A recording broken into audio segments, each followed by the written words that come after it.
Long time no see. All right, you guys know what we're here for.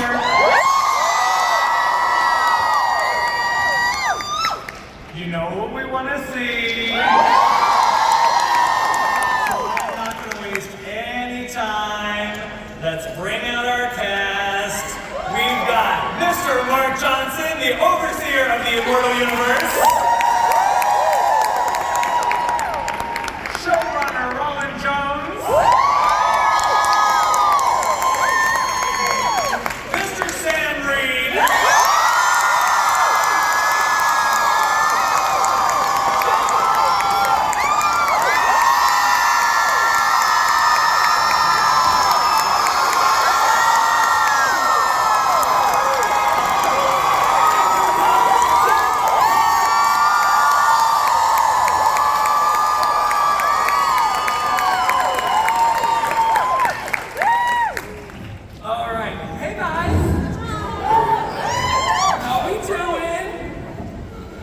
Alright, so let's just get right into this. We've got all this stuff to talk about.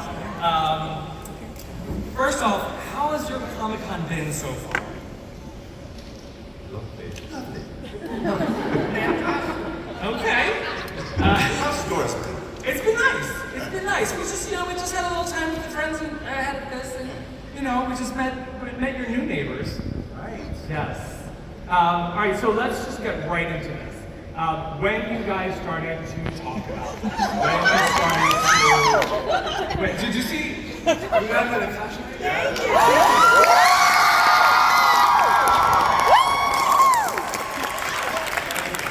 Alright, so last season was so good. You guys, remember?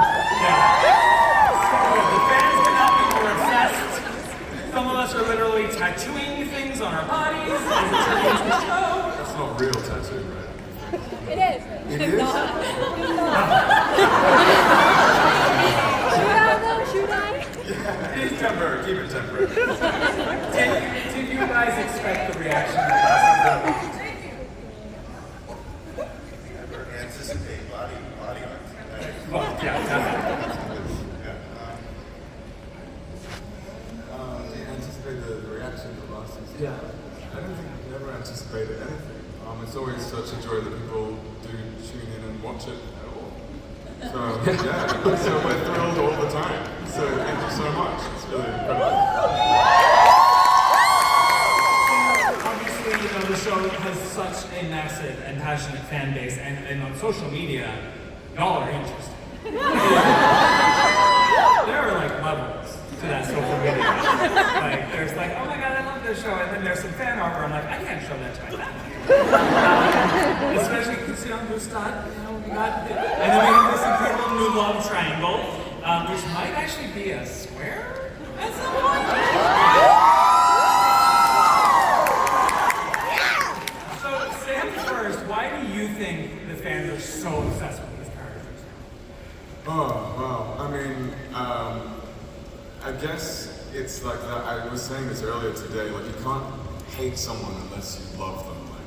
There's a fine line between love and hate, and you can't have those extreme emotions unless you like really love somebody. And I think that's kind of what this show does with these characters and their relationships. They're capable of doing the worst things ever imaginable to each other because they love each other so deeply.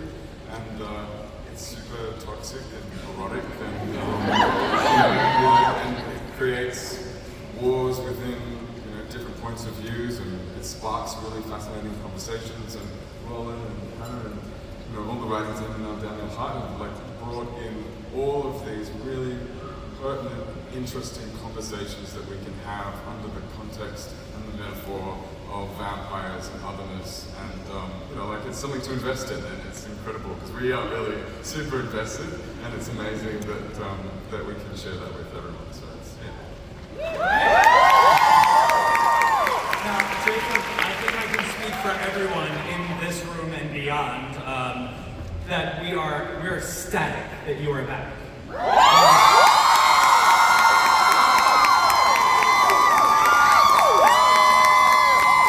Before we look ahead, let's talk about where we left off and that incredible scene. But your final line was such a Michael Corleone term. Like that was badass. Like Godfather, I own the night. Like that was everything. Where was his head at that point? I feel like there's a lot of peace in that sentiment, self-acceptance. Louis has never really felt, I don't think, like he's like owned his vampirism. And I think he's like, what, like he's hearing all these voices in his head. And I think he's like, who are you? Who are you to come at me? Me, the vampire Louis the one you like. I think it's just like he's finally accepting that he's powerful, but in like this really complicated, beautiful way.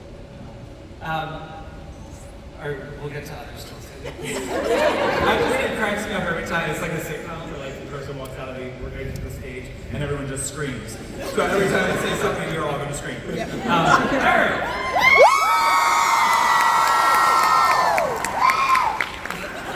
One of my favorite heel turns in all of history is Daniel Malloy being turned into a vampire. The last person who needs to live forever is that.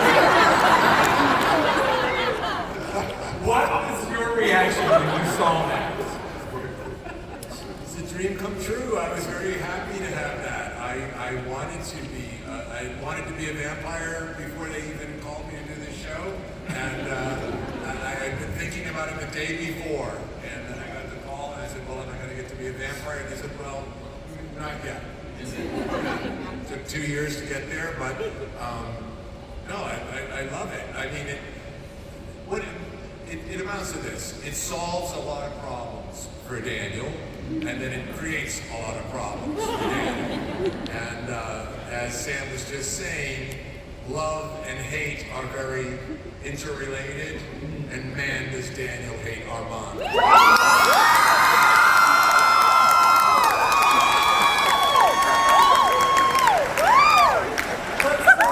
See about that. Because sometimes love and hate are very hard to differentiate in the Anne Rice universe. You might say you love someone a second, then you're tearing apart a duplex in New Orleans, and then you're burying them alive. At the end of the season, it seemed like, and very much like Fichtner in the previous panel, it seemed like you, as Vampire Daniel, were having the time of your life. Listen, biting people in the neck and sucking their blood is cool. And I love doing it. So.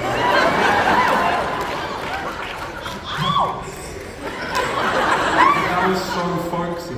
The way you like, I love it. I learned from the masters. The masters. Before we go into what we're getting into next, I do want to go and, for Sam and Jacob, what do they think of Daniel at the end of the season? I mean, it's pretty, like season 2. Yeah. Yeah, I mean, it's pretty, I don't think Lestat has any idea who Daniel is.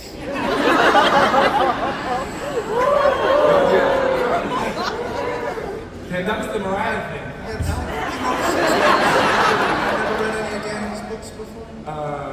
Well, it was a period of time where he was kind of occupied with Yeah. something else. I mean, I'm sure he'll have, one day will read Daniel's books. He will. But yeah, right now, no idea. Just never discussed that. So Jacob, what does he think of it? I think Louis is like, I'm not angry, I'm just really disappointed. At the end of season 2, but maybe that might more things up. Do you think that Louis sent Armand the bill for the home repairs? Louis got the money. Alright, so we've seen some amazing new art for the show based all around Comic-Con, you guys saw it. And again, the social media people, the fact that you were like taking photos and mapping out, putting up the wrap on the building, the two posters, they like chronicled this. You were your own Vampire Chronicles. Which was thank you because we were supposed to get the exclusive first look at those, and y'all like just got it taken care of. Thanks for doing my job. But obviously, the Lestat season, it's based on the book, The Vampire Lestat, so welcome into because I noticed the poster, it just says The Vampire Lestat. You are very reserved. Thank you. You know, there's an umbrella. Immortal Universe. Okay. Anne Price did not write a book called Interview with the Vampire Part 3. Season 3, officially The Vampire Lestat.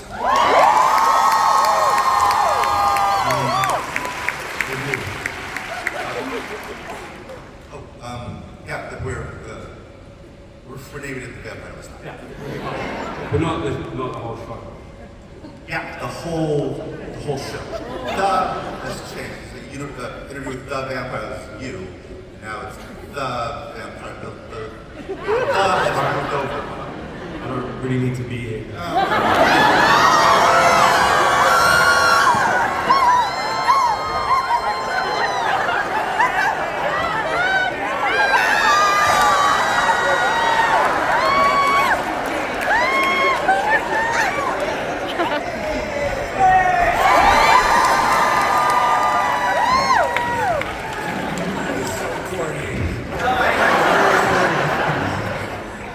I hate when there's tension between actors. So we're really far out from the premiere, obviously. Yeah. You guys just started filming up in Toronto, but you might have something. Yeah, well, you know, it's hard to put together a lot from what we have. So we have some behind the scenes things where we kind of just look at some stuff like that. Okay. It's just a little glimmer, as if you had been invited into this. Ooh, would you guys like to go to the set of